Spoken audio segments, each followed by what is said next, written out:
Evet arkadaşlar hoş geldiniz. Bu akşam e, Muğla Sıtkı Koçman Üniversitesi'nden Profesör Doktor Ali Akar hocamızla birlikte olacağız. Kendisi bir edebiyatçı, bir dil bilimci. Bugünkü konuşmamız Türkçe, Türk dili üzerine olacak.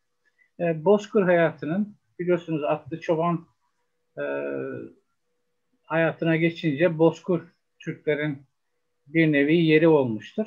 Tabii bu hayat tarzı da Türkçeyi bir şekilde etkilemiştir. Bugün Sayın Hocamız bu etkilerin neler olduğunu, Bozkır hayatının, hayat tarzının Türkçe'de kavram oluşumunu nasıl etkilediğini anlatacak. Hocam siz buyurun. Ben bu arada sizin e-postanızı açayım. Oradan bakayım şeylere. Siz konuşmaya başlayabilirsiniz hocam. Tamam, teşekkür ediyorum. Ee, Öncelikle herkese iyi akşamlar diliyorum. Bize bu akşam bu konuşma fırsatını veren Ön Türk Akademisi mensuplarına, Oktay Bey sizin şahsınızda teşekkür ediyorum. Teşekkürler hocam, sağ olun. Esasen bizim bu akşam konuşacağımız konu benim son 4-5 senedir üzerinde durduğum, çalıştığım konulardan biri. Malumunuz olduğu üzere biz Türk dili alanında çalışıyoruz. Fakat şimdiye kadar Türkiye'de, Türkiye Türkolojisi'nde dil çalışmaları genellikle gramer ağırlıklı olarak yürütüldü. Ek, kök, kelimeler, işte kelimelerin nasıl oluştuğu, ses değişmeleri gibi bir takım tasviri gramer yapıları üzerinde tartışıldı. Fakat dil nedir? Dilin arkasında, Türk dilinin arkasında Türkçe ile Türklerin sosyal hayatını, tarihi hayatını, psikolojisini, yaşam tarzını dil üzerinden okuyabilir miyiz? Sorusundan hareket ederek biz bu sorunun peşinde işte kavram oluşumu meselesini irdelemeye başladık. Ve bunun üzerine bu süreçte ulaştığımız bir takım verileri, ulaştığımız sonuçları değişik yazılarla, makalelerle veya böyle konferanslarla çevremizde duyurduk. Ve böylece bir süre sonra bu birikimle ortaya bir kitap çıktı. 2019 yılında bu slaytın arkadaşlar, slaytın 3. slaytta bir görüntümüz olacak Oktay Bey. Tamam hocam, yükleniyor. Evet. Bu çalışmalarımızı, araştırmalarımızı 2019 yılında, bundan 2 yıl önce bir kitapla ortaya çıkarttık. Düşünen Türkçe diye bir kitap yayınladık. Bu kitapta da Türkçenin, Türklerin kültür hayatıyla ilgili bağlantıları üzerinde durduk. Türkçe ve Türk kültürü ile dil arasındaki ilişkiler nedir? Onu irdelemeye başladık.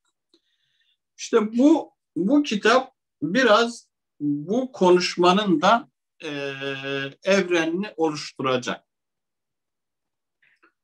Efendim, şimdi öncelikle bugünkü konuşmada ben dille zihin ilişkisi ve Türklerin toplum ve kültür birliğinde dil olgusu üzerinde durmak istiyorum.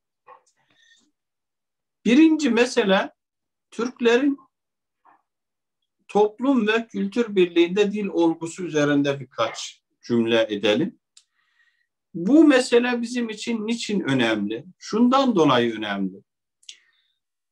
Türkler bugün dünyada 250 milyonu aşan bir nüfusla Avrasya'da çok büyük bir kitleyi oluşturuyorlar. Ve Avrasya tarihinden de gerçekten son 2000 yılda Türkleri Avrasya tarihinden çıkarttığımızda Avrasya tarihi boş kalacaktır şeklinde tarihçilerin gerçekten bir görüşü var. Bu çok önemli bir şey. Peki Avrasya tarihinde bu kadar ağırlıklı olan Türk milletinin, Türklerin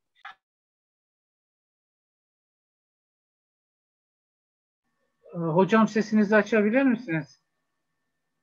ses mi kapandı? Pardon.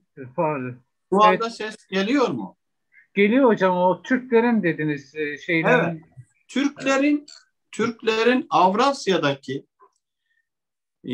bu ağırlıklarını oluşturan temel dinamik yapı nedir? Ve bizim bugünden geleceğe ve geçmişe bakış perspektifimizi ne teşkil edecektir diye sorduğumuzda arkadaşlar, Türklerin bugün dünya üzerinde en güçlü kültür bağı dildir. Bu yüzden eğer bir Türk kültür birliğinden veya daha üst birliklerden söz edeceksek bunun yolu Türkçe birliğinden geçiyor. Neden birlikten geçiyor? Çünkü Türkler coğrafya bakımından dağılmışlardır. Avrasya'nın bütün coğrafyalarında Türkler var. Demek ki Türklerin coğrafya birliği şu an için mümkün görünmüyor. Peki Türklerin siyasi bir birliği var mı? Hayır, Türkler değişik siyasi organizasyonlar içerisinde yaşıyorlar. Bugün 6 bağımsız devletleri var. İşte 15 civarında otonom özel bölgelerde yaşıyorlar.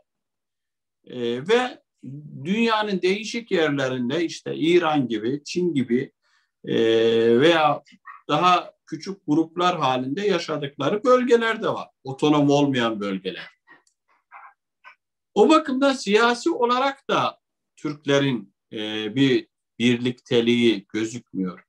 Peki din olarak, inanç bakımından o da gözükmüyor. Her ne kadar Türklerin %85-90 Müslüman olsa da bugün dünya üzerinde Hristiyanlık dinine inanan, Yahudilik dinine inanan, eski atalar dinine inanan Türk kitleleri var.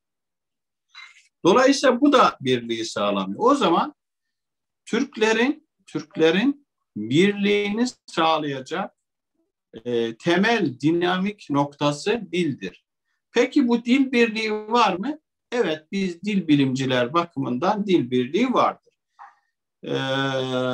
Bu dil birliği bir takım küçük ses farklılıkları vardır ama o ses farklılıkları bütün dünya dillerinde ve dil ailelerinde görülen yüzeysel farklılıklardır. Derin yapıya indiğinde aslında Türklerin. Dolayısıyla Türkçeyi demek ki Türk birliğinin, her bakımdan Türk birliğinin temeline koyabiliyoruz. Bu bakımdan dil bizim için sadece bir gramer yapısı, bir gramer mefhumu, kavramı değil, gramerin ötesinde de bir milleti, ulusu gerçekten bağlayan, dağılmış bir ulusu bir araya getirecek yegane argümandır.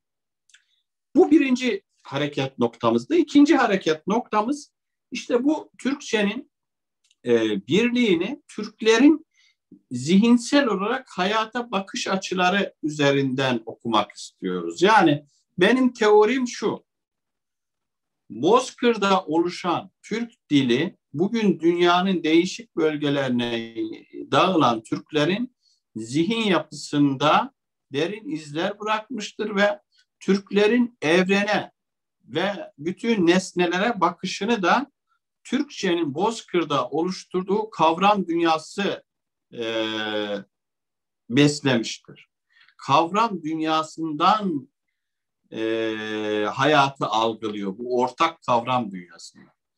Bu bakımdan işte bu dil ve zihin ilişkisi üzerinde durduk ve bu yol bizi değişik noktalara ulaştırdı. Şimdi bu dil-zihin ilişkisine geçmeden bir iki teorik şey söyleyeceğim. Bunların altında bu dil bilimci bakış açısıyla veya dil bilimin temel kavramı olarak birkaç kavramı açıkladıktan sonra bunu asıl konumuza girmek istiyorum. Bütün dünya dillerinde arkadaşlar dillerin kökeninde, dillerin kökenini teşkil eden sözcüklerin araştırılmasında iki tane soru soruluyor. Sözcüğün kökeni nedir? Sözcüğün nesneyle, kavramla veya hareketle ilişkisi nedir? Bu iki soru çok önemli. Sözcüğün nesneyle ilişkisi. Öncelikle tabii sözcüğün kökenini biz biliyoruz artık. Hangi sözcük nereden geliyor onu biliyoruz. Fakat sözcüğün nesneyle ilişkisi noktası tarih boyunca sürekli tartışılmıştır. Bu tartışmada iki tane temel görüş ortaya çıktı. Tarih boyunca tartışmada iki temel görüş var. Arkadaşlar bu slaytı oynatabilirsek bu bir sonraki slayta gelelim. Bundan sonraki slayta. Evet, burada duralım. Evet, şimdi burada iki görüş ortaya çıkıyor. Bir doğalcılar, iki uzlaşmacılar. Bu eski Yunan'dan beri dil üzerinde düşünen bütün düşünürlerin, dil bilimcilerin, filozofların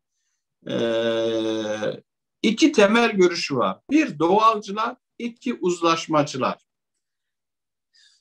Doğalcılara göre dildeki sözcüklerin kökeni nasıldır veya anlamı uzlaşmacılara göre nasıldır? Burada iki tane görüş var. Bunu birer cümleyle söyleyelim. Doğalcılar der ki sözcüğün kökeni ile sözcüğün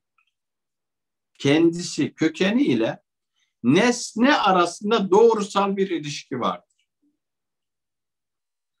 Bunu bir örnek üzerinden somutlaştıralım isterseniz.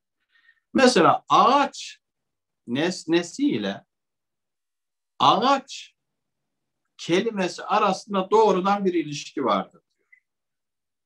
Ağaç kelimesi ile ağaç nesnesi arasında veya her türlü nesne arasında, nesnenin ve kavramın adıyla kavram arasındaki ilişki doğrusaldır diyor.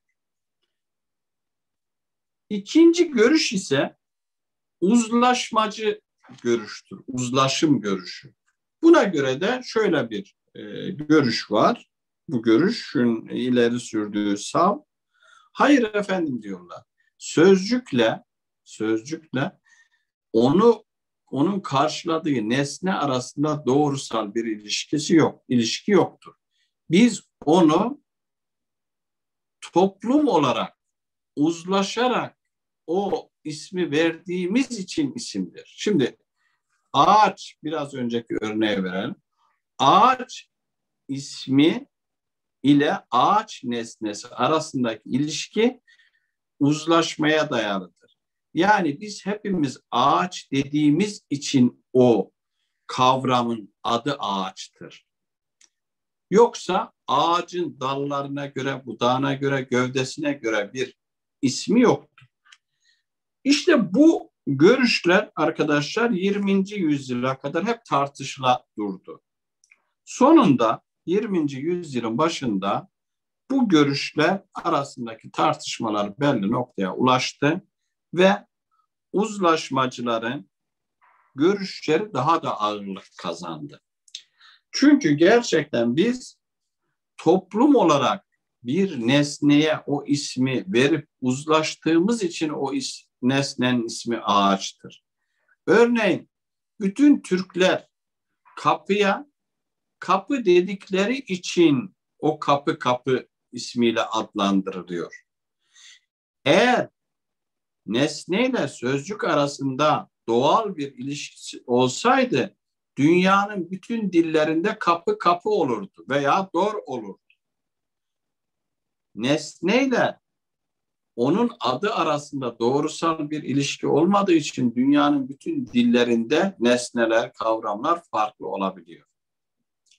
Bu işte eskiden beri tartışıla gelen bir sözcüğün kökeni meselesi şeydi. Tabii bu kök sözcüklerdeki uzlaşma sadece ben bir teorik bilgi vermek amacıyla bunu şey yaptım. Uzlaşmanın kök kelimelerde olduğunu düşünüyoruz biz. Kelimeden türetilen, türetme ekleriyle veya bizim terminolojimizde söylersek yapım ekleriyle oluşturulan kelimelerde ise bu uzlaşma artık doğalcı görüşe doğru kayıyor. Çünkü biz nesneye eğer bir kelimeyi türetirsek o kelimenin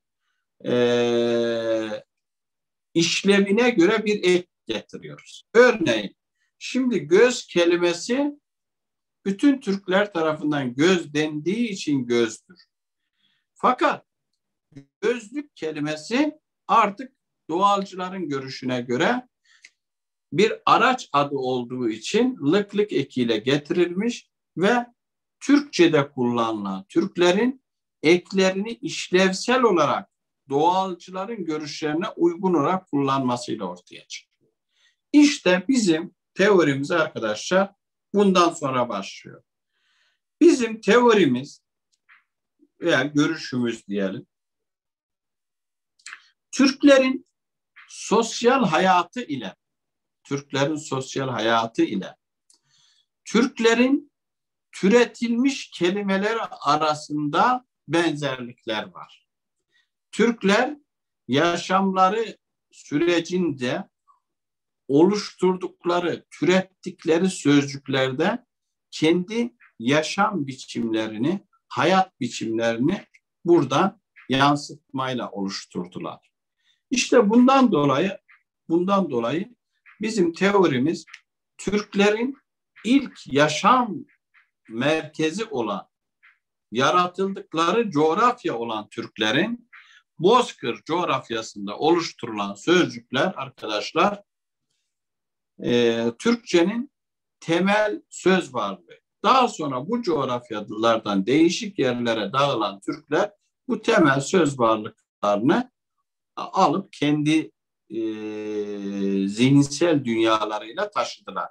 Yani bugünkü Altay Dağları'nın kuzeybatı eteklerinde oluşturulan ilk Türkçe formlar daha sonra Türklerin değişik coğrafyalara yayılmasıyla dünyanın Türklerin gittiği her yere taşındı bu sözcükler. Şimdi işte bu sözcüklerin anlamlandırılma sürecinde öncelikle arkadaşlar burada eğer slide yönetimi varsa bu sözcüğün anlamlandırılma süreci diye bir slaytımız var. Ona geçebilir miyiz? Birkaç slayt ötede. Bir daha geçelim. Bir daha geçelim. Burası. Burada kalalım. Şimdi arkadaşlar sözcük nasıl anlam kazanır? Nasıl anlamlandırılır? Önce bir dış dünya var. Bir de iç dünya var. Bir de dil dünyası var. Aslında sözcüğün oluşturulmasında bu üç dünyanın, üç kavram alanının etkisi çok büyük. Daha doğrusu burada oluşuyor. Etki demeyelim de var oluşu bu üç dinamiğe dayalı. Dış dünyada ne var? Nesne var, hareket var veya kavram. Yani bizim dış dünya dediğimiz dünya. Sokakta ne var? Nesne var, taş var, çayır var, ağaç var, güneş var, deniz var. Hareket var. Bunların isimleri eylemler, koşmak, yürümek, yüzmek. Bir de kavramlar var. Özveri mesela, gözle görülmeyen kavram. Bunların hepsini biz dış dünya olarak düşünüyoruz. Bu dış dünyadaki bütün bu veri kaynağı bizim zihnimize toplanıyor. Zihnimizde de onların fotoğrafları oluşuyor. Yani dil öyle mükemmel bir mekanizma ki bu dış dünyadaki şeylerin zihnimizde birer fotoğrafı oluşuyor ve biz onları görmesek de adlandırabiliyoruz. Mesela deniz dediğimiz zaman dış dünyadaki denizi biz zihnimizde bir deniz objesiyle veya fotoğrafıyla diye tıpkı bir bilgisayardaki JPEG fotoğrafı gibi onunla eşleştiriyoruz. Zihnimizde böyle milyonlarca küçük küçük fotoğraflar var.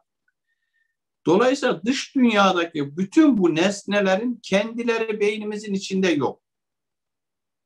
Bunların fotoğrafları bizim zihnimizin içerisinde var. İşte dış dünyanın zihnimizdeki yansımasına arkadaşlar iç dünya diyoruz. Bu iç dünya bizim zihin dünyamız aslında.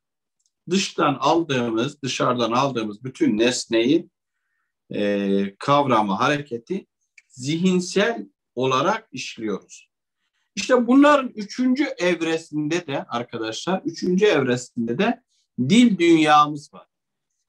Dil dünyası da bunların sözcükler halinde, önce ses halinde, sonra o sesler birleşiyor, sözcüğü oluşturuyor. Mesela kapı nesnesi var dışarıda. Zihnimizde de kapının fotoğrafı var.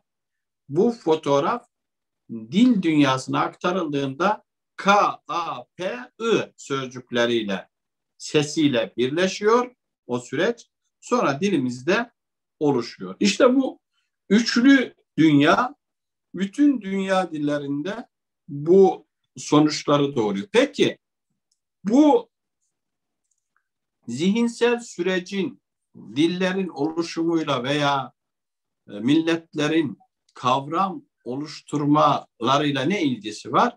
Çok ilgisi var. Sizin dışarıdaki dünyanız neyse iç dünyanız da o oluyor. Dışarıda ne varsa içeriye de onu taşıyorsunuz. Siz Bozkır'da yaşıyorsanız Bozkır'ın hayat tarzıyla ilgili bir iç dünyanız oluşuyor. Sonra dil dünyanız.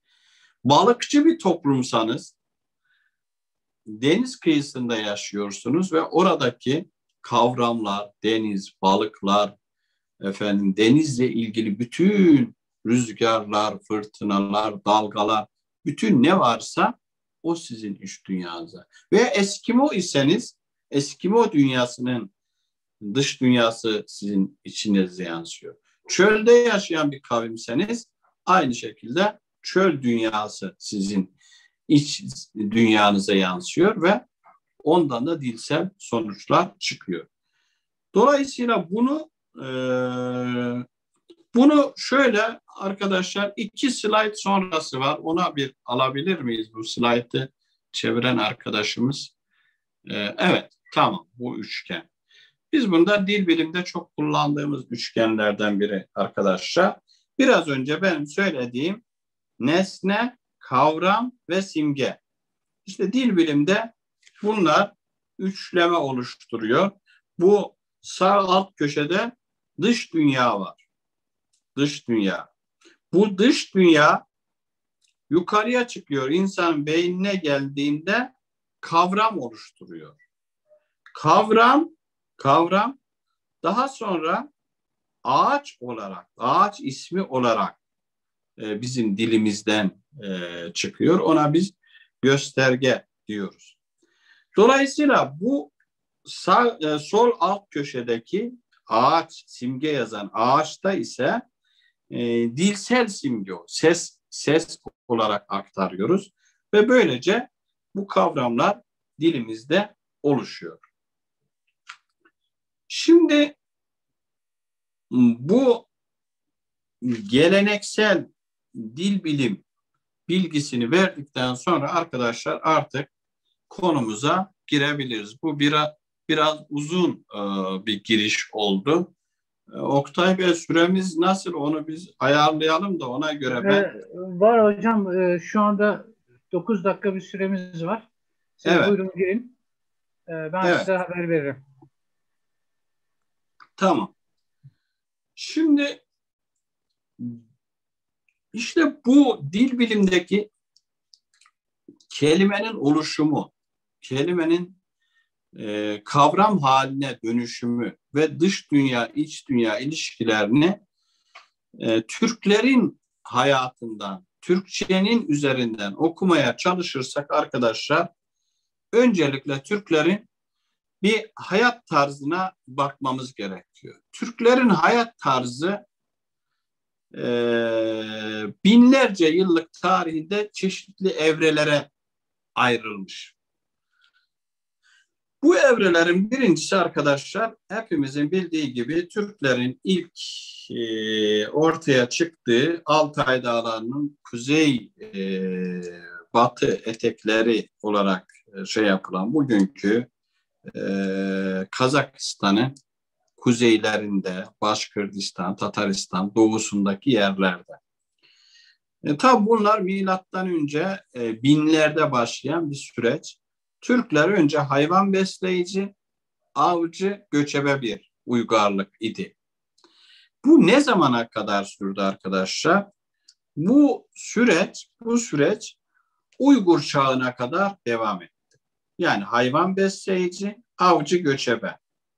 Uygur çağına kadar, yani bu tarih sembolik olarak Türklerin Maniheizmi kabul ettikleri 762 olarak söyleyelim, ama aslında 762'den çok daha sonra bu 840'larda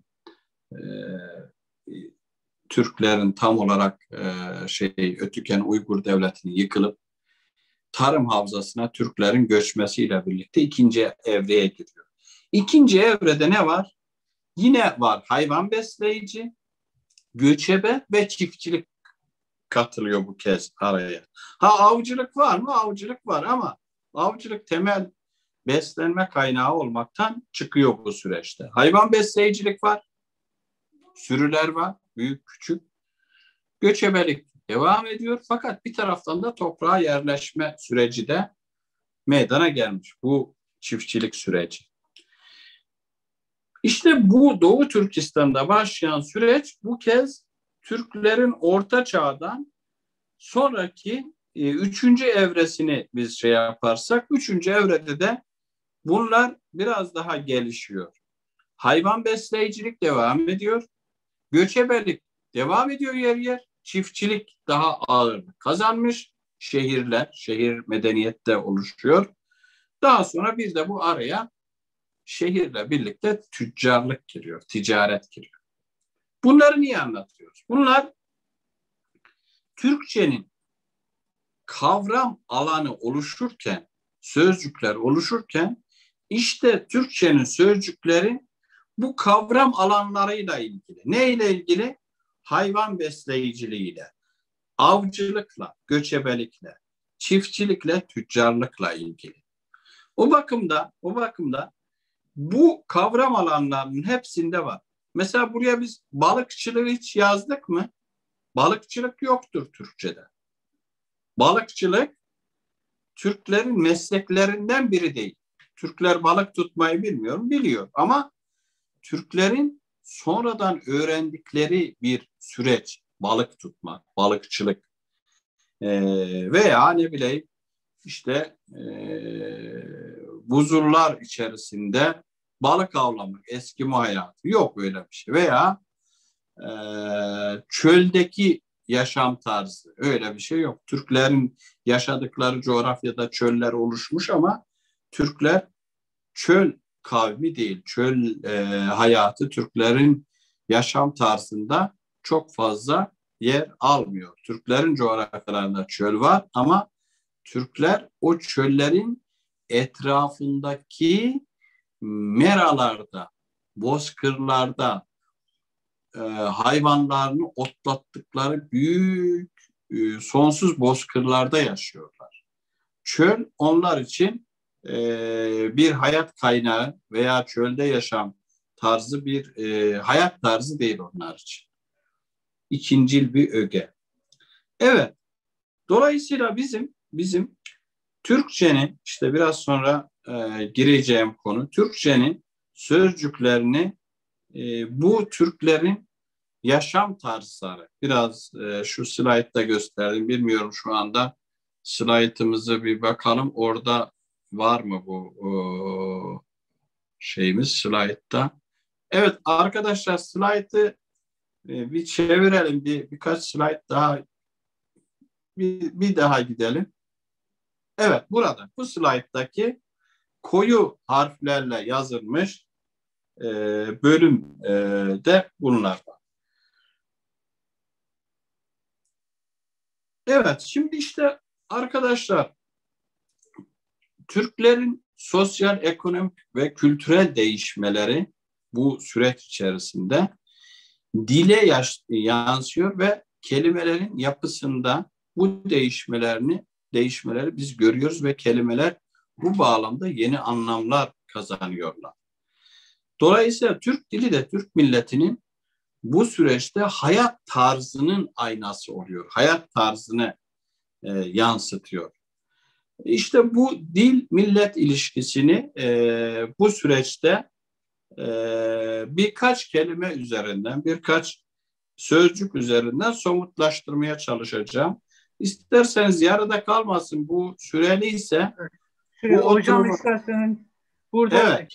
keselim. Yeni konuya şimdi bir sonraki oturumda devam edelim. Olur mu hocam? Evet. O zaman buradaki arkadaşlar nasıl girecek onları da söyleyin. Ona göre onlar biliyorlar. Aynı şeyden girilecek hocam. Aynı meetinglerde değişen bir şey yok. Aynı şekilde tekrar girilecek. Tamam. Birazdan görüşürüz hocam. Tamam. Görüşürüz Oktay Bey. Olmuyor. Buyurun hocam. Tamam. Söz sizden. Tamam.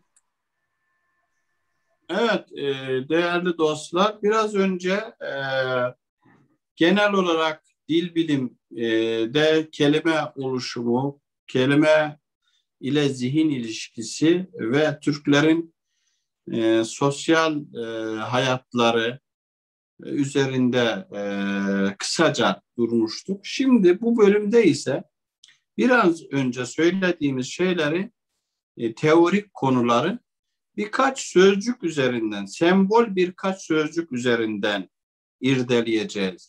Ya bu sözcükleri... Hocam sesinizi açar mısınız? Bu sözcükleri biz düşünen Türkçe kitabımızda inceledik. Ama bunlardan işte dediğimiz gibi sembol 5 sözcük üzerinden ben konuşmamı devam ettireceğim. Şimdi dille hayat tarzı arasındaki ilişki nasıl oluyor? Zihin bunu nasıl yönlendiriyor? Meselesini Türkçedeki kelimeler üzerinden irdelemeye ve incelemeye başlayalım. Birinci örnek kelimemiz atlamak fiili.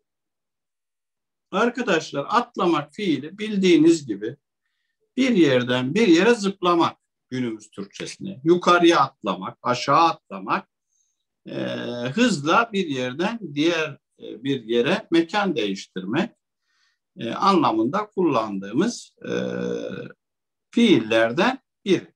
En asli fiillerimizden biri atlamak fiili. Bu fiilin birçok anlamı var tabii Türkçe'de, günümüz Türkçesinde, ama asıl anlamı dediğimiz gibi değişik yerlerden bir yerden öbür yere fırlamak anlamına geliyor. Peki bu fiilin kökünü tespit edebilir miyiz? Kökü nedir fiil? Değil mi? Hemen hepimiz tahmin ettik. La diye bir ek var. Bu ek genellikle Türkçe'de isimlerden fiil yapıyor. La eki. O zaman bunun kökü at. Peki at ile atlamak arasında ne alaka var? At ile atlamak arasında. Şimdi arkadaşlar, ata binilirken biliyorsunuz yukarı çıkılır veya attan aşağı inilir.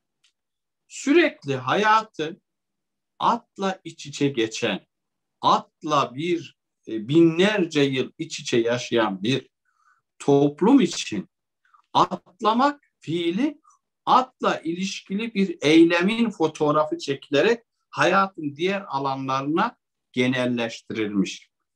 Biliyorsunuz Kaşgarlı Mahmud'un bir sözü var, atasözü olarak söylüyor lügatte. Kuş kanadıyla, Türk atıyla diyor. Yani kuş kanatsız uçamaz.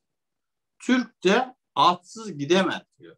Yani atsız hiçbir yere gitmeyen, at üstünde yiyen, içen, uyuyan, hatta böyle bir millet. Dolayısıyla bu atlamak fiili bizim bu atla göçebelik zamanındaki çok yakın hayat tarzımızın bir sonucu olarak oluşturulmuş. Başka dillerde taklidi sözcükler, ise fırlamak gibi değişik fiil tabanlarından oluşur, isim tabanlarından veya fiil tabanlarından. Ama Türk bu ismi kendi hayat tarzı, Bozkır'da oluşturduğu bir hayat tarzının zihnine yansımasıyla oluşturduğu bir kelime. Biraz önce bu anlam üçgenini kurarken anlatmıştık. Önce yaşamda bir olay ve olgu var. Bu olay ve olgu insan zihnine gidiyor. Orada kavram dediğimiz alanı oluşturuyor. O kavram da ne oluyor? Dilsel gösterge halinde, yani sesler olarak dışarı çıkıyor. Dolayısıyla bu fiilde, bu atlamak fiilinde Türklerin biz Bozkır zamanındaki yaşam tarzını görüyoruz ve bu yaşam tarzının yansıması olarak en çok kullanılan, gündelik hayatta en çok kullandığımız fiillerden biri de böylece demek ki ortaya çıkmış oluyor.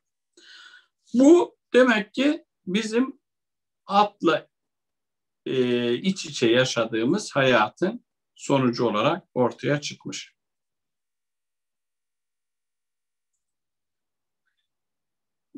Bir başka kelimemiz var. Bu kelime biraz kimsenin bilmediği bir kelimedir aslında. Bu kelime ağızlarda yaşıyor. Ama belki içinizden duymuş olan vardır. Ben Orta Anadolu'da büyüdüm. Böyle Sivas, Tokat, Kayseri, Amasya, Yozgat, Sivas, Ankara, o bölgelerde bu kelime kullanılır. Kıskanmak anlamında bir kelime var. Günülemek. Duyan var mı içinizde? Günülemek, günülemek. Ben biliyorum hocam. Büşra, evet hanım duymamış. Evet, Tokat'ta duyanlar var, Çankırı'da duyanlar var. Evet, duyanlar var. Duyan ve duymayan çok önemli değil ama ben söyleyeyim bunu. Günülemek, çocuğun kardeşini kıskanması anlamında, biraz da böyle daralmış anlamı. Bu kelime arkadaşlar nereden geliyor? Kökü Moğolca küni'den geliyor. Moğolca küni kuma demek. Kuma. Peki kuma ile kıskanma arasında ne ilişki var? Ve bunun Türklerle ne ilişkisi var? Geleceğim.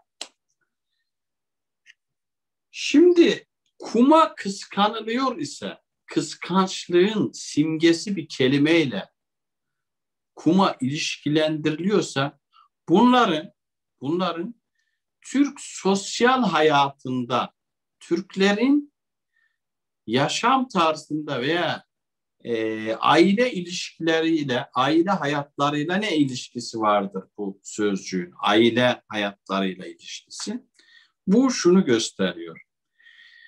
Kuma olgusu Türkler için kabul edilemez bir durumdur.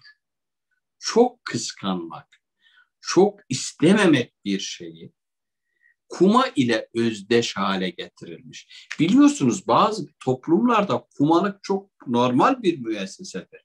Poligamilerde var, çok evliliklerde. Ama Türklerde çok evlilik müessesesi yok arkadaşlar. Türklerde tek evlilik var. çok evlilik olduğu zaman kuma ilişkisi bunu olumsuzluyor. Ha, Türkler içerisinde olmamış mıdır çok evli? Elbette olmuştur. Fakat Türk sosyal hayatında, Türk töresinde geleneksel olarak olmayan bir şeydir. Bunu en açık şeyde görürüz biz. Dede Korkut öykülerinde görürsünüz. Dede Korkut öyküleri Türklerin kanon metinleridir arkadaşlar. Kanon metinleri. Yani temel metinleridir. Orada evlilik hayatı, insanların dünyaya bakışı, her şey vardı. Dede Korkut, Fuat Köprü'nün dediği gibi terazinin bir kefesine Türk Edebiyatı'nın bir bölümünü, tümünü, terazinin diğer kefesine de Dede Korkut öykülerini koysanız Dede Korkut öyküleri ağır basıyor diyor. Çünkü her şey var. Türk'ün her şeyi orada. O zaman orada da görüyoruz. Tek evlilik var, işte tek eşlilik söz konusu. İşte bu kıskanmak kelimesi kıskanmak anlamına gelen günilemek sözcüğü kuma ile özdeş hale getirilmiş ve kuma arkadaşlar Moğolca'da küni demek. Bunun Ege bölgesi ağızlarında şu anda benim yaşadığım Muğla bölgesinde de kumulamak deniyor. Kıskanma, ağızda kumalamak şeklinde Türkçesini kullanıyorlar. Böyle bir şey var. Peki bu kelimenin Türk sosyal hayatıyla ilişkisi nedir? Bozkır hayatıyla. Bozkır'da oluşturulmuş, Moğolcadan ödünçleme yapılmış kelimede de Türklerin bu anlamdaki, bu sosyal hayatla ilişkili bir kavram alanı oluşturulmuş. Yani kıskanmak olayı, olgusu kuma sözcüğüyle bir araya getirilmiş. Evet, Özbek Türkçesinde kundaş olarak geçiyormuş. Teşekkür ederim katkılar için arkadaşlar. Şimdi bir diğer sözcüğümüz var. Onun üzerinde durmak istiyorum. Yine bu Bozkır'da oluşan Türk sosyal hayatını gösteren kelimelerden biri. Zihin yapımızı, kültür, zihin, dil ilişkisinin önemli verilerinden biri. Çalışmak fiili. Arkadaşlar çalışmak fiili bizim hepimizin bildiği, gündelik hayatımızda çok kullandığımız bir fiil. Bu fiil eskiden Türk lehçelerinde çok kullanılmıyordu. Türk lehçelerinde çalışmak yerine işlemek deniyordu. İş yapmak. İşlemek, bugün Türk lehçelerinde de, çağdaş Türk lehçelerinde de çalışmak yerine istemek fiiline dayanan, onun türevleri olan fiiller vardır. İşte Kazakça'da, Kırgızca'da, Özbekçe'de. Çalışmak Oğuzlara has bir fiil. Fakat bu fiilin kökü bütün Türk lehçelerinde var. Bu fiilin kökü hepinizin tahmin ettiği gibi çalmak fiiline dayanıyor. Peki çalmaktan oluşturulan çalışmak nedir? Karşılıklılık eki bu. İşteşlik dediğimiz bir ek. Yani karşılıklı olarak çalmak. Çalmak nedir? Çalmak. Çalmanın çok anlamı var tabii. Yani biri hırsızlık yapmak. Ne bileyim işte bir şeye benzemek. Mesela yeşile çalıyor deniyor. Mayalamak var, yoğurt çalmak gibi. Ama bir de bağlama çalmak var. Evet, teşekkür ederim Meryem. Fakat bir de iki nesneyi birbirine çarpmak var. Değil mi? Kubilay savurmak diyor. Evet sevgili Kubilay. Teşekkür ediyorum. İki nesneyi birbirine çalmak. Bu iki nesne en çok nedir? Bozkır'da yaşayan Türk için kılıçtır. Kılıç çalınır. Hatta böyle bir deyimimiz de var değil mi? Düşmana kılıç çalmak. Düşmana kılıç vurmak. Peki çalışmak nedir? Karşılıklı olarak kılıçları birbirine çalmak. Kılıçla ya talim etmek ya da düşmanla savaşmak. Böylece işte düşmanla savaşmak anlamındaki karşılıklı çalışmak eylemi bu kez düşmanın olmadığı alanlarda da kullanılıyor. Gayret etmek anlamında. Gayret etmek anlamında kullanıyoruz biz bunu. Değil mi? Çalışmak, gayret sarf etmek anlamında. Sadece artık oradaki Bozkır'daki savaşı değil de hayatın diğer alanlarındaki bütün şeylerimizi bu fiille karşılıyoruz. Peki bu fiil nereden çıktı? Bu fiil Bozkır'dan çıktı arkadaşlar. Bozkır'da karşılıklı olarak kılıç talimi yapan çocukların, gençlerin hareketleri, gayretleri bu kez hayatın diğer alanında da genelleşerek bu fiilimiz ortaya çıktı. Bu da Türklerin Bozkır hayatlarıyla ilgili başka bir kavramından oluşturulan sözcük.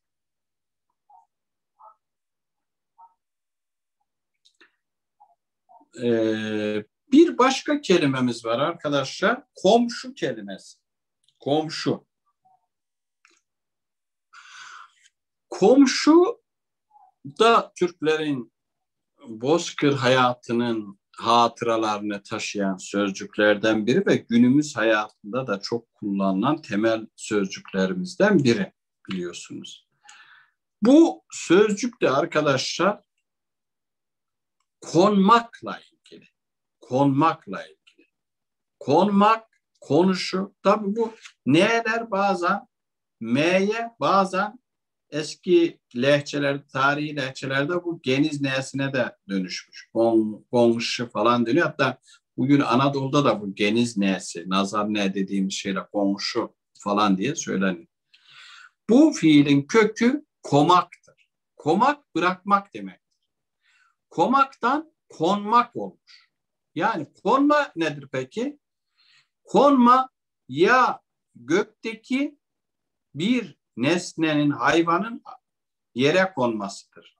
Bir nesnenin aşağı doğru bırakılmasıdır. Veya at üstünde, deve üstünde gelen insanın yüklerini indirerek konmasıdır. Kervanın bir yere konması değil mi? Bu eski metinlerde geçer. Peki konmaktan sonra nasıl bir iş olmuş? Konmaktan konuşmak olmuş. Bu şeyden arkadaşlar işteşlik eki. Yani karşılıklı olarak bir yere konmuş kişiler, kervanlar veya çadırları kondurulmuş. Nereden oluyor? Çadırları develerle getiriyorlar, bir yere yerleştiriyorlar, çadırları kuruyorlar. Kurarken konma işi oluyor, konmadan konuşmak. Sonda bir U var. O biraz teknik bir mesele. İşte biz zarf fiil falan diyoruz. Karşılıklı olarak bir yere konuyorlar. Peki yan yana veya karşılıklı olan çadırlar yan yana olan kişiler, evler yan yana olan kişiler ne oluyor? Birbirlerine karşı konuşmuş oluyorlar. Konuşmakla ilgili. Konya ne? Hocam diyor bir arkadaşımız. Arkadaşlar Konya biliyorsunuz Türkçe değil, İkonya ismi. Dolayısıyla onun Türkçe konmakla ilişkisi yok ama belki Evliya Çelebi'nin böyle etimolojileri vardır. Orada olabilir. İkonyum. Evet, Mehmet Gültekin yazdı. Konya'nın Bozkır'ından Mehmet. Sağ olasın Mehmet. Evet. Demek ki arkadaşlar bu da Türklerin sosyal hayatını gösteren dil göstergelerinden biri. Bu da Bozkır'ın, bu da orada yaşantının bir fotoğrafıdır bu kelime. Günümüze kadar gelmiş temel sözcüklerimizden biri. Bir başka kelimemiz var arkadaşlar. Sancak kelimesi. Bu da bozkır hayatının veya Türklerin sosyal hayatlarının bir parçasıdır. Tıpkı çalışmak kelimesi gibi sancak sözcüğü de Türklerin sosyal hayatıyla ilgilidir. Türkoloji okuyan arkadaşlarımız, bunlardan bir kısmı da benim öğrencilerim, sağ olsunlar, hemen kelimeleri etimolojik olarak yorumlamaya başladılar. Sancak kelimesi arkadaşlar, saçmak fiili. Saçmak, bir yere bir şeyi batırmak, saplamak. Bunu daha sonra sancı kelimesinde de görüyoruz, değil mi? Sancı da oradan oluşmuş. Mesela karnıma bir sancı yapıştı diyoruz. Sancı böyle mızrak çarpma gibi bir olguyla veya durumla eşleştirerek o kelimeyi yapmış. Çarpılmış gibi oluyor. Peki sancaktaki ak nedir? Ak genellikle Türkçe'de yer adları yapar. Ama burada alet ismi yapmış. Sancak, Türklerin savaşta bir yeri fethettikleri zaman oraya diktikleri fetih simgesi, oraya aldıklarını gösteren bir simge olarak ne yapıyorlar? Mızrağın ucuna bayraklarını takıyorlar, simgelerini. Onu oraya tepeye veya yüksek bir yere saplıyorlar. Saplama işi işte sancıyorlar ve oraya onu yerleştiriyorlar. Dolayısıyla o da bizim Bozkır'daki savaş zamanlarındaki kelimelerimizden biri. Savaş kültürünün gündelik hayatımızda savaşın çok yaygın olduğu, hayatımızın bir parçası olduğu zamanlardaki bir şey. Biliyorsunuz arkadaşlar, tarihte tabii günümüzden şey yapmamak lazım. Tarihte Türkler 6 ayda bir sefer yapıyorlar. Yani Türk tarihi böyle senede birkaç kere savaşın olduğu bir tarihtir. Peki sadece Türklerin tarihi mi? Hayır. Bütün milletlerin tarihinde böyle savaşlar çok fazla olmuştur. Günümüzdeki gibi bir durum söz konusu değildir. Dolayısıyla sancak saplamak bir yerde o gündelik hayatın parçalarından biriydi. Bu kelimede günümüzde de askeri birliklerin sembolü olan sözcüklerimizden biri. Bu da bizim Asya'dan, Bozkır'dan getirdiğimiz bir kelimemiz. Bir başka kelimemiz arkadaşlar, hepimizin bildiği bir sevimli hayvan var. Hayvan isimleri önemlidir. Bir hayvanın ismi eğer Türkçe ise o hayvan Türklerin ata yurdunu da gösterir. Yani sizin yaratıldığınız coğrafyada o hayvan var demektir. Mesela koyun. Demek ki koyunun olduğu bir coğrafya. Mesela tavşan. Tavşanın olduğu bir coğrafya. Veya kurt, böri, kartal, atmaca, yılan. Bu kelimeler Türklerin öz hayvan isimleri. Tamam, mesela zürafa Türkçe değildir. Demek ki Türkler zürafanın yaşadığı bir ata yurda sahip değiller. Türklerin ata yurdunda zürafa yok. İşte bunlardan biri arkadaşlar tavşan kelimesi. Tavşan eski Türkçe'de çok daha böyle uzun bir kelimeydi. Tabışkan diye bir kelime idi. Bu kelimenin köküyle ilgili çeşitli teoriler var ama bunların en mantıklısı galiba ses taklidi olan bir köke dayandırılması. Tap diye bir kelime var. Tap diye ses çıkarması. Biliyorsunuz tavşan arka ayaklarını çarparak tap yani en belirgin özelliği arka ayaklarının uzun olması ve onları çarparak ileri doğru fırlaması ile meşhur. İşte bu tap sesinden tapımak fiili yapılmış. Bu biraz teknik mesele ama açıklayayım. Yani bu isimden fiil yapıyor. Sonra o fiilden de tabışmak fiili yapılmış. Tabışmak tap diye ses çıkararak yürümek. Tabışmak tap diye ses çıkararak yürümek. Tabışkan nedir? İşte onunla ilgili hayvan. Yani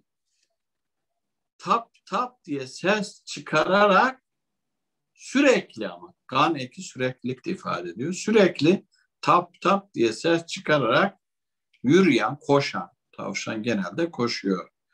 Koşan hayvan demektir.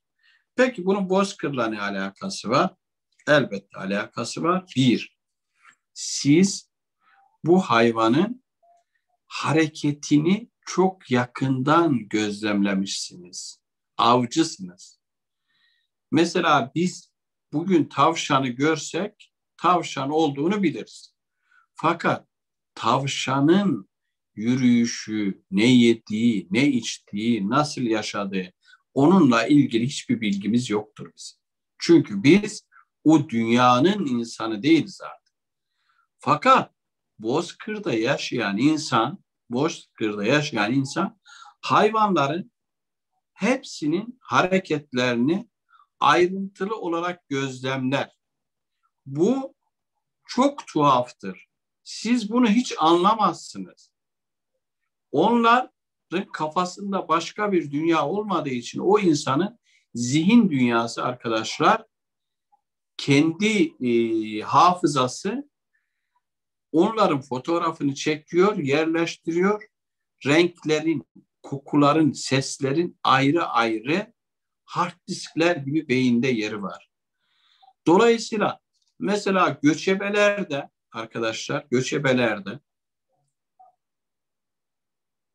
her çiçeğin ayrı bir adı vardır. Biz kaç çiçeği biliyoruz şehirde yaşayanlar? Kaç tane çiçek adı biliyoruz? Adını belki biliyoruz. Peki çiçeği görünce tanıyor muyuz? Veya kaç tane ağaç türü görüyoruz arkadaşlar? Yani biz elma ağacıyla armut ağacını ayırt edebilir miyiz?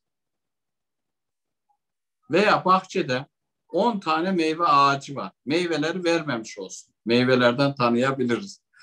Meyvesiz ağacı biz tanıyabilir miyiz? Elma, armut, kiraz, kayısı, şeftali. Bu ağaçları ayırt edebilir miyiz? Bunları birbirinden ayırt etmek için bakmak lazım. Sürekli onlarla iç içe yaşayacaksınız. Evet, yani Büşra Hanım diyor ki ben ederim diyor. Evet, siz demek ki bahçeniz var. O alanda çalışıyorsunuz. Ayrıntılar var. Bakınız ben size hayatımdan bir örnek vereyim. Benim ninem işte koyunlar vardı küçükken. Böyle 100 civarında bir koyunumuz vardı bizim. O koyunlardan her birinin kuzularını tanır, kendilerini tanır. Koyunlarla ilgili bütün hafızasında hatıralar var. Bütün koyunlarla ilgili. Ya bize göre koyunların hepsi koyundur değil mi? Ya bütün koyunlar bize göre aynıdır. Ama o küçük ayrıntılarla bunları tanıyor. Nereden nereye geleceğim? Hayvanlar dünyasını, bitkiler dünyasını ayrıntılı olarak gözlemleyen insanlar onlarla ilgili bizim tahmin etmediğimiz ayrıntılı bilgilere sahiptir. İran'da Kaşgay Türkleri var biliyorsunuz. Onlar şu anda Türkler içerisinde en otantik yaşayan Türk topluluğu Halaçlarla birlikte. Araştırmacılar, orada ağız araştırması yapan arkadaşlar, Kaşgayların 200'den fazla bitkiyi ayrı ayrı adlandırdığını söylüyorlar arkadaşlar. 200'den fazla bitki, bakınız, çiçek. Bizim adlandırdığımız ağaçların sayısı 15-20'yi geçmez. O da çok ayrıntılı bilgi sahibiysanız. Bizim de baktığımız, zihnimizi yoğunlaştırdığımız şeyler vardır. Onu da biz ayırt ediyoruz. Yani bu insanın orada yaşamasıyla ilgili değil. Neye bakıyorsanız, neyi dikkatle inceliyorsanız onu ayrıntılı olarak yorumlarsınız ve onu dile getirirsiniz. İşte bu tavşan meselesinde de tavşana ayrı bir bakış açısı, ayrıntılı bakış açısı böyle. Mesela Farsça'da ise bu hayvana harguş diyorlar. Mesela Fars bunun hareketini göz önüne almamış. Harguş demiş. Harguş, biliyorsunuz Farsça'da eşek demek. Kuş da kulak. Eşek kulaklı diyor. Kulağını eşeğe benzettiği için öyle bir adlandırma yapmış. Veya dünyanın değişik dillerinde her milletin kendi bakış açısına, yaşam tarzından kaynaklanan bakış açısına dayalı bir adlandırması olabiliyor. Şimdi bunun yanında, bu kelimeler yanında, kavram alanında bir de arkadaşlar sözcük üstü birimler var. Bu sözcük üstü birimler de aslında kavram alanını oluşturuyor. Bu sözcük üstü birimleri ben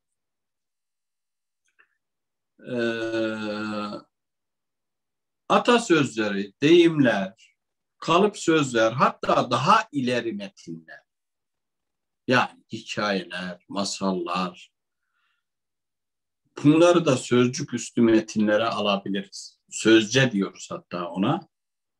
Paragraf ve paragraftan büyük olanlar sözce.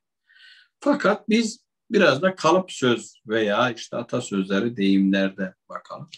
Arkadaşlar bu da Türkçenin, Türklerin Bozkır'da yaşadıklarını gösteren muazzam bir sözcük üstü birim vardır.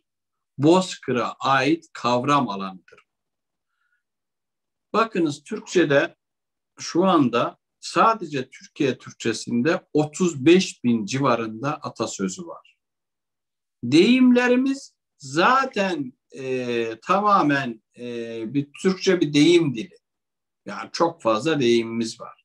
Bütün dünya dillerinde deyimler fazladır ama atasözleri Türkçe'de çok fazla. Neden? Çünkü Türklerin çok uzun bir sözlü kültürleri olmuş. İkincisi bu sözlü kültür çağında tabiatı, Bozkır'da tabiatı çok yakından incelemişler ve irdelemişler. O yüzden bizim bütün atasözlerimiz neredeyse tamamı Bozkır'da oluşmuş atasözlerdir. Bütün atasözlerimiz hayvanlarla ilgilidir sanki, değil mi? Hayvanlarla, yani size birkaç tane burada yapayım. Mesela bununla ilgili ilk atasözümüz Tonyukuk yazıtında geçiyor, değil mi? Tonyukuk düşmanların uzaktan ne yaptıklarını, ne kadar güçlü olduklarını tahmin etmenin zor olduğunu söylemek için bir atasözü kullanmış. Diyor ki, toruk bukalı, semiz bukalı Irak'ta bönser, semiz buka, toruk buka teyin bilmez ermiş. Yani ileride işte uzakta bir düşmanların birbiriyle ittifak haline de Göktürklerin üzerine geldiklerini söylerken böyle bir atasözünü sarf ediyor. Bu atasözünde arkadaşlar şunu söylemek istiyor. Diyor ki hangi boğanın daha semiz, hangi boğanın daha arık boğa olduğunu, zayıf boğa olduğunu uzakta iken çıkardığı sesten anlayamayız. Biz ancak onları yakından görürüz. Şimdi burada ne yapıyor? Bozkır'da yaşayan bir hayvandan gündelik hayatındaki bir sosyal sorunun anlatımını sağlıyor. Gündelik hayatındaki bir olayı, olguyu hayvanlar dünyasından iğretilediği, metaforlaştırdığı bir olayla, olguyla birleştirerek bize bunu anlatıyor. Peki sadece Tonyukok mu? Hayır. Tonyukok'un torunları da anlatıyor. Tabii bu atasözüdür. Tonyukok'un sözü değildir. Bu Türklerin sözüdür. Tonyukok'un değil. Tonyukok bunu dile getirmiş. Veya başka işte. Mesela Hocam, Sayın Hocam, bu kelimeye geçmeden isterseniz ben sonlandırayım. Bir sonraki bölümde devam edelim. Olur mu? Sonraki bölümde. Tamam Oktay Bey.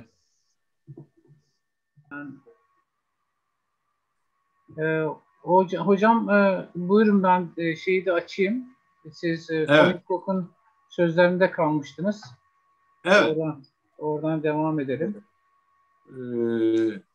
Yani bu atasözleri Türklerin Bozkır'daki yaşam tarzını gösteren ve Bozkır hayatının Türk kavram alanına, Türklerin zihin dünyasına yansımasını gösteren önemli veriler. Mesela Kaşgarlı Mahmut'ta var. Birçok atasözü var Kaşgarlı Mahmut'ta. Bu atasözlerinin çoğu da yine bu hayvanlar dünyasıyla ilgilidir. Yani göçebe yaşayan, Bozkır'da göçebe olarak yaşayan insanın gündelik hayatını ifade etmekte yararlandığı temel benzetme unsuru yine bunlar oluyor. Mesela diyor ki Kaşgarlı Mahmut,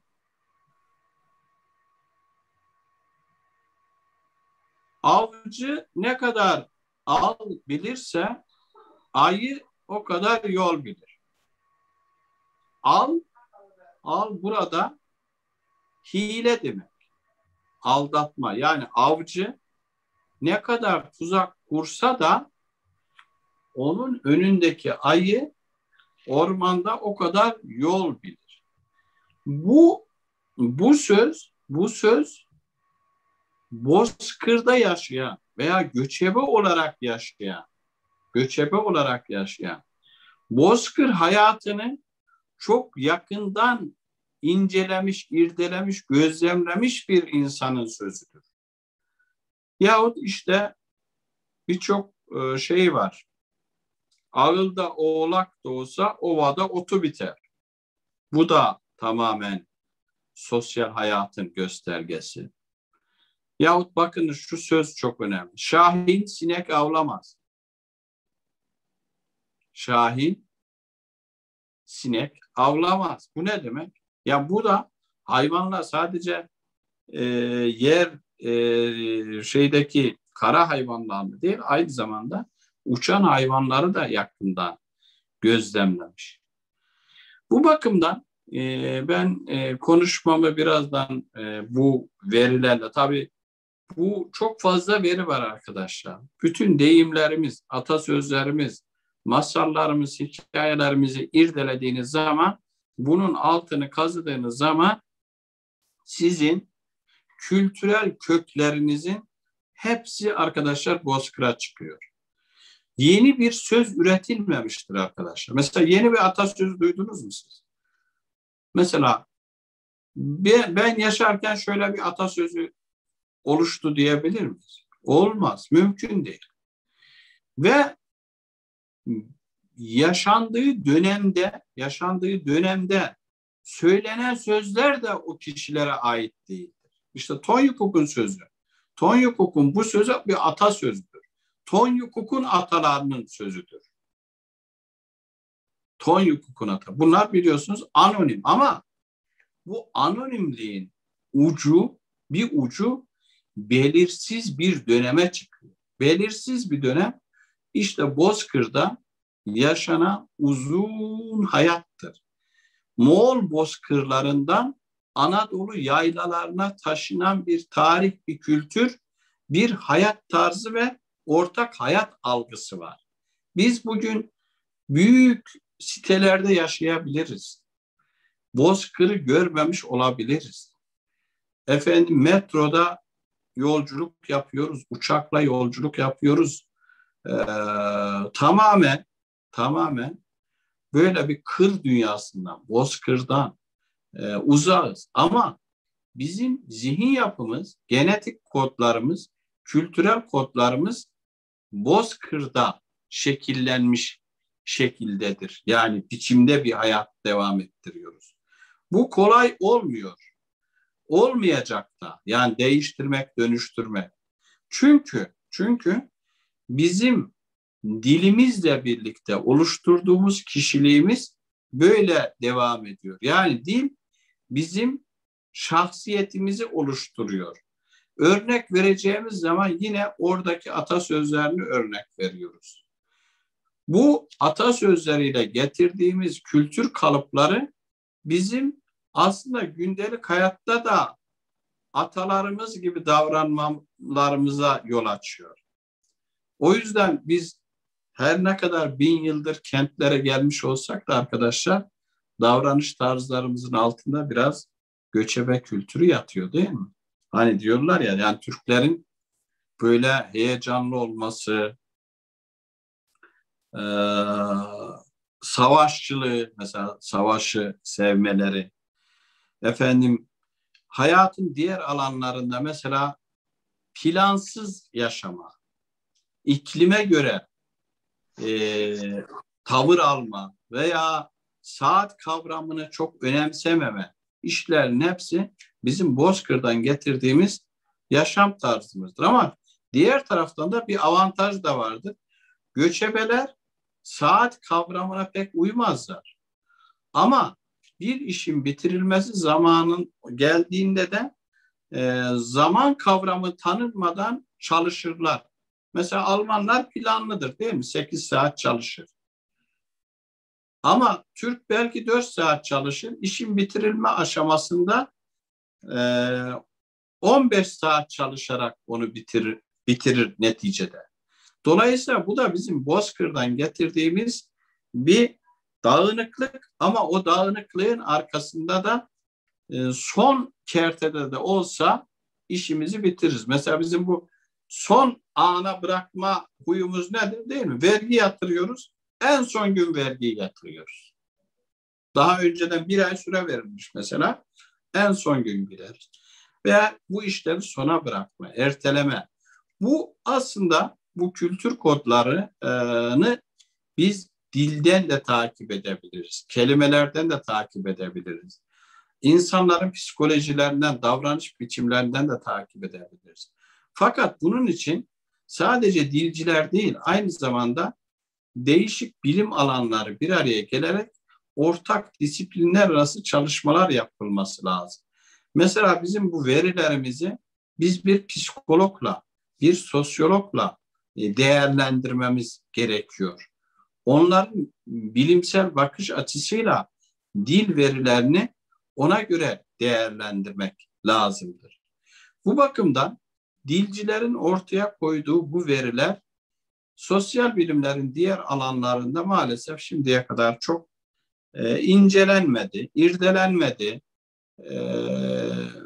Belki birkaç konu için bakılmış olabilir. Diyelim ki aile kavramı araştırılıyor. Kutad'la birlikte aileye bakıyor. Ama dilin arkasındaki zihin dünyası çok önemlidir. Ben Dede Korkut'taki bu dil-zihin ilişkisi üzerinde bir makale yazmıştım. Orada bir kelime dikkatimi çekmişti. Onu da paylaştıktan sonra konuşmamı sonlandıracağım. Dede Korkut'ta çadırlar yeryüzüne dikiliyor arkadaşlar. Yeryüzüne alas hayvan yeryüzüne diktirdi diyor Bayındırhan. Arkadaşlar bu yeryüzü kelimesinin arkasında ne var? Yeryüzü neresidir? Yeryüzü sınırsızlıktır arkadaşlar. Bütün dünyadır. Çünkü göçebenin zihninde bir harita yok. Zihninde harita olmayınca bütün dünyayı kendi yurdu, memleketi, toprağı olarak görüyor.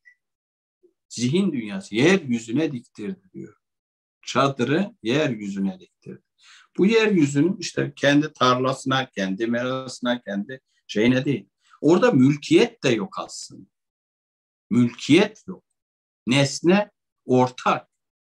İşte bütün bunların dil verilerinin arkadaşlar mutlaka değişik disiplin alanları tarafından incelemek ve o disiplinlerin bilim görüşleri doğrultusunda irdelenmesi gerekir.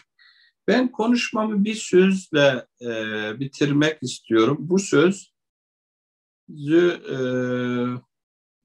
seviyorum. Bu bana ait telifi. Türklerin filozofu Türkçedir diyorum arkadaşlar. Bunu da nereden yapıyoruz? Şuradan. Yani Batı'da birçok milletten büyük filozoflar çıkmış. Fakat Türklerden de bilim insanları çıktı, düşünürler çıktı, büyük yazarlarımız var ama bir işte Kant, ne bileyim bir Heidegger gibi böyle bir Alman filozofu yok diye. Ama arkadaşlar şunu hiç unutmayalım. Türklerin büyük bir edebiyatı var. Türklerin büyük bir dil dünyası var. Bu dili incelediğimiz, irdelediğimiz zaman Kant'ın da, Nietzsche'nin de, Hegel'in de düşüncelerini, felsefesini yansıtacak verilerimiz var. Biz kolektif düşünüyoruz, bireysel değil, kolektif yaşıyoruz. İşte o kolektif yaşamanın sonucu olarak arkadaşlar bu dil verileri ortaya çıkıyor.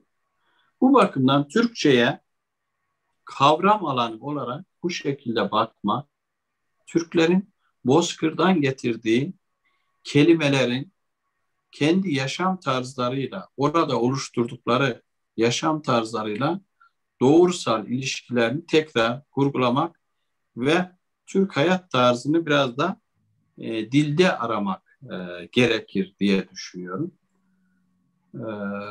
Evet, benim konuşmam burada sona eriyor. Eğer bu konuşma formatını bilmiyorum, sorular veya katkılar olursa, eğer zamanımız varsa Oktay Bey, Var ona hocam, göre siz siz yorulana kadar yönlendirirseniz biz de cevaplandırırız. yorulana kadar Teşekkür ediyorum buradayız. ve beni dinlediğiniz için teşekkür ediyorum.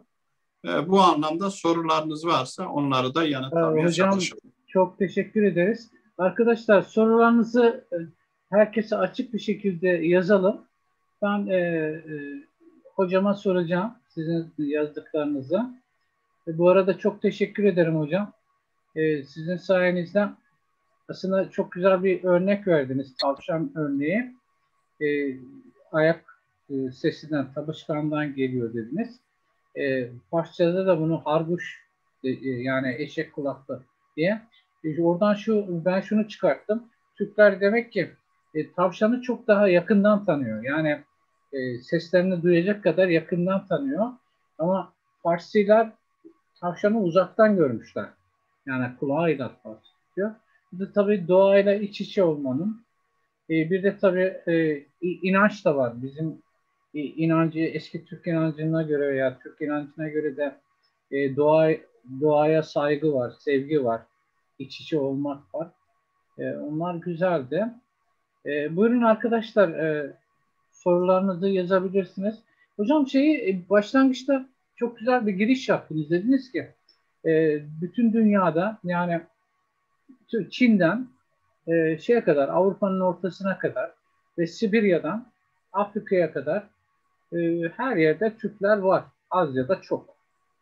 Kimi bağımsız, kimi özerk, kimi de başka ülkelerin vatandaşı olarak yaşıyorlar. Şimdi bütün Türkleri tek bağlayan kültür ve dil. Bunun dışında yani siyasi bir bağlılık olması mümkün değil. Belki bağımsızlar arasında bazı ilişkiler kurulabilir ama tüm Türkleri siyasetle bir yere bağlamak mümkün değil. Yani bunu hiç kimse başaramamış. Coğrafi olarak da mümkün değil. Siz söylediniz. Peki bu dil konusunda biz ne yapmalıyız? Yani bir ortak alfabe yapılıyor ama dil konusunda da bazı çalışmalar yapmalı mıyız? Ben mesela her zaman şunu söylerim. Diyelim ki biz Türkçe'de havalimanı diyoruz, havalanı diyoruz. Ama Azerbaycan'da veya İran Türklerinde bu airport diyorlar. Yani en azından bu tür yabancı kelimeleri toparlayıp da ortak bir çalışma yapmalı mıyız? Bu dil birliğini, kültür birliğini veya işte bayramlar var, seyranlar var. Örneğin işte Nevruz kutlanıyor. Yeni başladı resmi. İşte Kızılgün Bayramı var 21 Haziran'da ama birkaç yerde kutlanıyor. Bir iki yerde resmi olarak kutlanıyor. Diğerlerinde hiç kutlanmıyor. Bu konularda düşünceleriniz nedir hocam? Evet, yani Gaspar'dan beri bir politik olarak da Türklerin dil birliğine gitmeleri gerektiği düşünülüyor. Fakat tabii bu çok kolay bir şey değil. Biraz önce başta söylediğim gibi dil birliği biraz da siyasi birliktir. Yani biraz ekonomik güçle ilgili. Türklerin 20. yüzyılın başında ne kadar zaten bir 16. yüzyılda iki tane büyük devletleri vardı. Osmanlı ve Temürlü devleti. Sonra doğudaki devleti Ruslar ve Çinliler parçaladılar. Orta Asya Çinliler ve Ruslar hakim oldu. Batı'da da Osmanlı Devleti yıkıldı. İşte oradan biz Cumhuriyet olarak kaldık. Tabii bu süreçte Türk dünyası çok parçalandı. 20. yüzyılın başına geldiğimizde gerçekten çok bir 70-80 yıl boyunca tek bağımsız Türk Cumhuriyeti Türkiye kaldı. Diğer Türk Cumhuriyetler işte dediğimiz gibi bir parçalandılar. Değişik rejimlerde işte Sovyet rejiminde, Çin rejiminde, İran hakimiyetinde kalındı. Şimdi dil birliğinin sağlanması bu anlamda Türk dünyasında herkesin aynı dili konuşması mümkün değil bu kere. Neden mümkün değil? Sibirya'daki Tuvalı'yla, Altaylı'yla, Hakas'la arkadaşlar Prizren'deki Balkan Türk'ünü bir dilde yani aynı şekilde konuşmaları için çok zaman geçmeleri veya müthiş bir eğitim politikası lazım. Yani bütün Türklerin aynı dili konuşması. Bu dünyada zaten diğer dillerde de yok. Bugün Arap dünyasında 17 devlet var. 17 devlette ayrı ayrı konuşma şekilleri var. Fakat onlarda bir güçlü devlet olarak Mısır var. Mısır Arapçasını Arap dünyası esas aldı. Şimdi yazı dili olarak Mısır Arapçası kullanılıyor. Şimdi en güçlü devlet hangisi ise onun dilini lingua franca diyorlar. Yani ortak ihtiyaç dili, gündelik anlaşma dili. Edebiyat dili değil bakınız. Lingua franca. Ortak ticaret dili. Yani biz diyelim ki Taşkent'ten bir tüccar gelecek, İstanbul'da Türkçe ile ihtiyacını görecek. Kazakistan'dan biri gelip Türkiye Türkçesiyle işte 1000 kelimeyle 1500 kelimeyle ihtiyacını görecek. Dolayısıyla ekonomik gücü en fazla olan ülkenin dili lingua franca oluyor. Türk dünyasında da muhtemelen yani Türkiye Türkçesi lingua franca olacak. Çünkü Türkiye Türkleri en ekonomik olarak da siyasi olarak da dilin gelişmişliği bakımından da yazı dili olarak daha önde görülüyor. Onlar diğer ülkeler kendi dillerinde devam edecekler. Fakat şu da var arkadaşlar. 20 sene önce Kazakistan'a gittiğimizde Kazakistan'da işte Türkçe'ye mesafeli durulabiliyor. Ama bugün Kazakistan'da herkes Türkiye Türkçesi kurslarına gidiyor. Kazak Türkleri biz de Türk'üz diyorlar. Biz Tonyukuk'un torunuyuz, İskitlerin torunuyuz diyorlar. İskit heykelleri dikiyorlar. Paralarına Költekin'in, Tonyukuk'un damgalarını basıyorlar. Yani bu bilinç uyandıktan sonra dil bilinci zaten kendiliğinden geliyor. Önemli olan şuna varmaktır. Hepimiz aynı dili konuşan bir atanın torunlarıyız.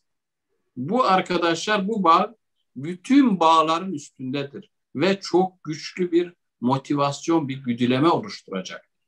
Benim öğrencilerim var. Buraya geldiklerinde kendi dilleriyle Göktürkçenin bir alakası olmadığını düşünüyorlardı. Sonra baktılar ki Költekin'in de Tonyukuk'un da yazıtlarında Bilge Kağan'ın yazıtıyla kendi diller arasında Türkiye Türkçesinden daha çok benzerlikler var. Öyle miydi dediler. Yani bu tamamen bilgiyle, bilinçle ve ekonomiyle ilgili bir süreç diye düşünüyorum. Evet, sağ olun hocam. Doğru söylüyorsunuz. Bu zamanla sanırım amiral gemisi de Türkiye olmak zorunda. Öyle de olacak gibi gözüküyor. Züleyha Aslan sormuş hocam. Türklerin at üstüne daha uzakları görmesi onlarda oralara gitme isteği uyandırıp e, daha hareketli bir millet yapmış ve hatta bu durum Türklerde keşif ve fetih duygusu yaratmıştır. Fikrine katılır mısınız? Diye sormuş. Yani atla ilgili değil. At bir araç tabii. Beyinlerinde bir yerleri fethetme isteği, arzusu var. O arzuyu gerçekleştirmek için atı evcilleştiriyorlar. Gemi, üzengiyi ve eğeri de atın üstüne koyuyorlar. Dünyayı fethediyorlar. Yani at amaç değil, araçtı. At bir yerde hızlandırmış yani. Onları. Evet. Bir başka soru hocam. Faruk Sümer Kazaklarda, Kırgızlar ve Özbeklerde Moğol tesiri çok fazladır. Özellikle dillerinde ve görünüşlerinde bu görüşe ne dersiniz? Diye sormuş Caner Turgut. Evet, yani şu var, Moğollarla Türkler akraba. Dilsel olarak da akrabalıkları var. Ya Altay kavmiyiz hepimiz. Şöyle diyelim. Moğollar Kazaklara, Kırgızlara benziyor desek daha şey olabilir. Neden? Moğollar 13. yüzyılda dünyayı fethettiklerinde arkadaşlar bunların orduları ve bürokratları Türkler. Her ne kadar işte Otrar baskınında Orta Asya'yı bastılar, birçok Türk değişik bölgelere şey yaptı da peki Cengiz'in ordusundaki askerler kimdi? Moğollar bu kadar çoksa niye bugün dünyada 3 milyon nüfusları var? Çok muydu yani? Dolayısıyla ben o teoriyi bilmiyorum. Yani rahmetli hocamız otoriteydi. Allah rahmet eylesin. Ama Moğol dediğimiz topluluklar da bir anlamda Türklerle iç içe yaşadılar. Tabii bir de Moğollarda arkadaşlar çok fazla Türkleşme oldu. Yani Moğollar 50 yıl içerisinde Türkleşebilen bir kavim arkadaşlar. Çok hızlı Türkleşiyorlar. Bakınız örnek verelim. 1239'da Batuhan Altın Ordu'yu kurdu. Altın Ordu 1280'lerde Türk devleti oldu arkadaşlar. Kıpçakların içinde eridiler. Geldiler Moğollar Anadolu'da İlhanlı Devleti'ni kurdular. İlhanlı Devleti Türkleşti ve İlhanlılar Anadolu'da mesela benim memleketimdeki çifte minareyi kim yaptı biliyor musunuz? Moğollar yaptı. İlhanlılar. İlhanlı veziri Şemseddin Cüveyni yaptırdı. İlhanlı veziri bu adam. Nereye yaptırdı? Sivas'taki çifte minareyi yaptırdı. Erzurum'daki Yakudiye medresesini kim yaptırdı? Yine İlhanlılar yaptı. Yani Moğollar hızlı bir şekilde Türkleşiyorlar. Zaten Moğolları medenileştiren de Türkler olmuştu. Şu anda Moğollar yeniden Uygur alfabesini kullanıyorlar eski kültürlerine böyle nostaljik dönüş yapalım falan diye. Uygur katipleri dünyaya Moğolları taşıdılar. Dolayısıyla o süreç biraz karışık. Tabii ben Moğol tarihi uzmanı değilim ama okumalarımda, dil ilişkilerinde biraz bunu gördüm. Moğol atlılarının %60'ı Türktü diye düşünüyorum. Evet, hocam çok teşekkürler. O güzel bir konuya sorunun da güzeldi, cevabı da çok güzel. Çünkü şu da var, yani tartışmalı ama benim de inancım bildiğim kadarıyla Moğol denilen kültür Cengiz Han sonrasıdır. Yani Cengiz Han'dan önce yoktur ve Türk kültürü vardır. Zaten Cengiz Han İmparatorluğu da bir Türk imparatorluğudur. Yani şey değildir. Sizin dediğiniz gibi daha sonra da işte İlhanlı denilen hepsi Türk olmuş. Kubilay'ıydı, diğerleriydi. Yani Çağataylar. Çağataylar. Yani Cengiz bile kendisi Türkçe konuşan bir insan yani. Düşünün yani. Yani kendisi hadi diyelim etnik olarak farklı bile olsa Türkçe konuşan bir insan. Kubilay Ünsal sormuş. Dilimize yeni kavramlar ya da yeni kelimeler kazandırırken yaşam tarzımızdan mı esinlenmeliyiz? Başka hangi yöntemler izlenebilir diye sormuş. Evet. Dilimize yeni kelimeler giriyor İngilizceden, Batı dillerinden. Bunları yaşam tarzı elbette dilimizin kurallarına göre kelimeler üretmeliyiz. Yani o yaşam tarzı çok artık şey değil, önemli olan Türkçesini bulmak, Türkçesini üretmek. Kompütür kelimesini yerine bilgisayarı üretti Aydın Köksal Hoca ve tuttu ve yani burada çok şey değil. Yaşam tarzından ziyade dilimizin kurallarına uygun, kökü Türkçe olan ve herkesin hemen benimseyebileceği, kabullenebileceği öz Türkçe sözcükler türetmek gerekiyor. O anlamda yani temel hareket noktamız bu olmalı. Yani bunun içinde örnek olarak şu bilgisayar programlarına bakabiliriz. Bilgisayarda mesela bu Word dediğimiz kelime programında ki menülerin tamamı Türkçeleştirildi. Bakınız onları dil bilimciler yapmadı. Bu kelimelerin adlandırılmasında, yeni kelimeler bulunmasında sanatçıların öngörülerinden faydalanmak gerekiyor. Dil bilimci hocalar, mesela bizim gibi hocalar dilin kuralları dışına çıkamıyor. Biz biraz daha statik düşünüyoruz. Daha kuralcı düşünüyoruz.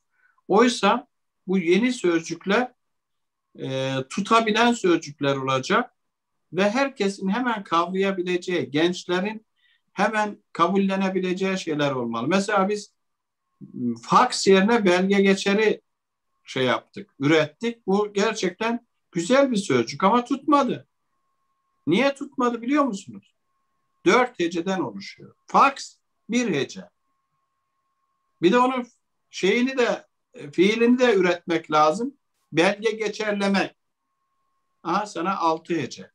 Fakslamak diyorsun bitiyor. Bütün bunlar evet Sena güzel yazdı. En az çaba yasası diyor. Yani insanlar gündelik hayatta biz burada hepimiz Türkçenin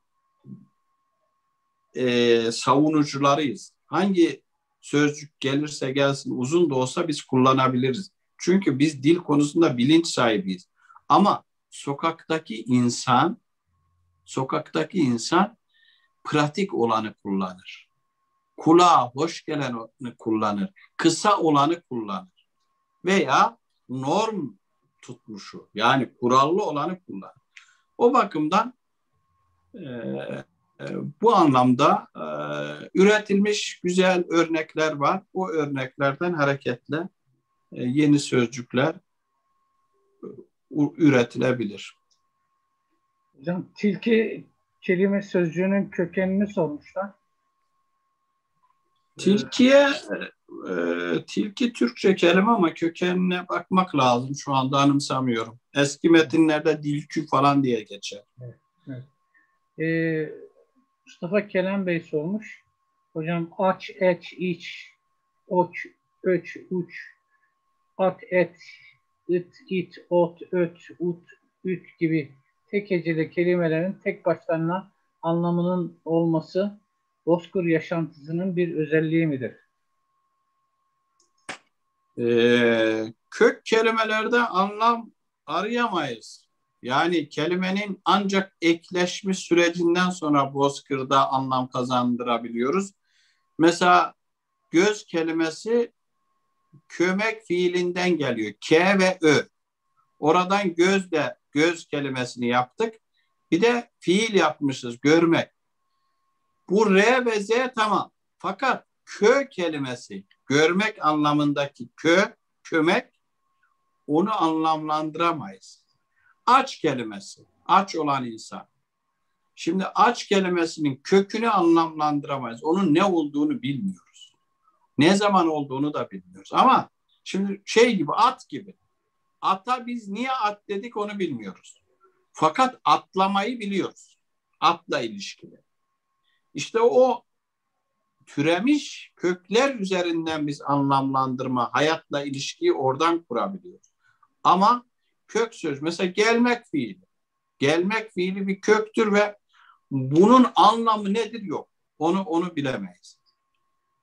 Dolayısıyla o iki heceli kelimelerde anlamdan ziyade uzlaşmadan dolayı bu anlamlar ortaya çıkmış. Bizim sahamız dediğimiz gibi yeni türetilen yapım ekleriyle oluşturulan sözcükler. Evet hocam sorular bitti sanırım. Bir örnek vereyim. Biz de işte bu şeyi ararken fark ettiyseniz bilmiyorum diğer arkadaşlar da birliktay sözcüğünü işte dedik ne koyalım Zoom konferans yerine ne koyalım diye düşündük. Arkadaşlarla sonra birliktay çıktı. Umarım tutar. Şimdi biz birliktay koyduk ama eski Türkçeden ortaya bir şey çıkarttık ama işte sizin söylediğiniz gibi tuttuğu zaman tutacak. Tutmazsa bir anlamı kalmıyor. Evet, bu tutma sürecinde şöyle bir şey var Oktay Bey. Tutma işi biraz zor. Neden zor? Yani inşallah tutar. Umarım tutar. Bunun sebebi şu. Bizim bugün Türkçe sözcükler tuttu. Uçak kelimesi teyyare yerine tuttu. Neden biliyor musunuz? Tek kanallı bir iletişim sistemi vardı. Devletin bir tane radyosu vardı. Bir tane televizyonu vardı. Şu anda inanın Türkiye'de en az böyle yüzlerce toplantı yapılıyor ve insanlar o toplantılarda farklı terimler, farklı kelimeler kullanıyor. Ama 70'li yıllarda devletin tek televizyonu, tek radyosu vardı ve okullarda da bu mecburi hale getirilmişti. Şu anda çok güzel bir kelime bulmuşsunuz. Evet, birliktay. Fakat biz bunu toplumda yaygınlaştıramıyoruz. Tabii bir de bu başka bir konuşmanın konusu ama maalesef bizim milletimizin bir sürü üstün yetenekleri var fakat kendi dillerine sahip çıkmaları konusunda savruk bir milletiz biz maalesef. Kendi dilimize sahip çıkamıyoruz. Dil bilincimiz yok, zayıf. Bu eskiden beri böyle. Hep böyle olmuş tarih boyunca. Bilge Kağan bile şikayet ediyor bundan. Doğru. Dolayısıyla buna karşı toplumsal bilinçlenme lazım. Mesela ben geçen de bu moderatör yerine yönlendirici var. Bak güzel bir şey yapılmış. Yavaş yavaş yaygınlaşmaya başladı. Yavaş yavaş yaygınlaşıyor. Umarım tutar. Çünkü bu tür toplantılar çok olduğu için biz bunu her yerde herkese söylemeliyiz. Herkese anlatmalıyız. Yanlış olduğunu işte yabancı kelimelerin Türkçesinin daha kullanışlı, daha çağrışım değeri yüksek olduğunu, daha kolay yerleşeceğini. O bakımdan bunları her ortamda, her konuşmada dile getirmek gerekiyor. Israrla dile getirmek gerekiyor. Ben gençlerden umutluyum. Gençler çok bilinçli. Müthiş bir genç kitle var gerçekten benim öğrencilerimde, arkadaşlarımızda, medyada gerçekten Türkçecilik bilinci çok yüksek. Ben umutluyum. Onlar bu işi yüklenip götürecekler diye düşünüyorum. Evet. Umarım hocam, evet, gerçekten olması gereken, çünkü bugüne kadar Türkçe konusunda çok yani kendimiz ayıp ettik. Türkçemize pek sahip çıkmadık. Hem sizin gibi hocalarımız sayesinde hem de insanların sahip çıkması lazım ki yok işte Türkçeyle şu yapılmaz, Türkçeyle bu yapılmaz. Halbuki biz şimdi önümüzdeki hafta işte Semih hocamla tekrar birlikte olacağız. Onların araştırmalarına göre milattan önce 17 bin lira uzanan bir dilden bahsediyoruz. Yani dünyanın yaşayan en eski diline sahibiz. Biz onun da kıymetini bilmemiz gerek diye düşünüyorum. Çok güzel bir dilimiz var. Hocam çok çok teşekkür ediyorum. Dilinize sağlık. Tekrar görüşmek üzere. Ben sizlere de çok çok teşekkür ediyorum katıldığınız için. Önümüzdeki hafta bir ekiple birlikte olacağız. 9 Eylül Üniversitesi'nden. Ahmet Bayburt, Hacı Avcı, Bektaş, Berkant Bey ve Semih Güner'i Hoca ile birlikte olacağız. 4 kişi Altay kronolojisini, Türk Altay kronolojisini konuşacağız. Önümüzdeki hafta Cumartesi akşamı görüşmek üzere.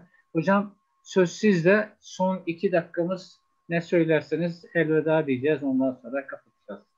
Evet, ben de çok teşekkür ediyorum bu vakitte. 3 oturum halinde bizleri dinleyen, takip eden arkadaşlarımıza, bu oturumu, bu toplantıyı düzenleyen Ön Türk Akademisi'ne ve sizlere Oktay Bey, hepinize çok teşekkür ediyorum. Türkçe ile kalın diyorum. Sağ olun hocam. İyi geceler diliyoruz. Görüşmek üzere. İyi geceler, sağ olun. İyi geceler arkadaşlar.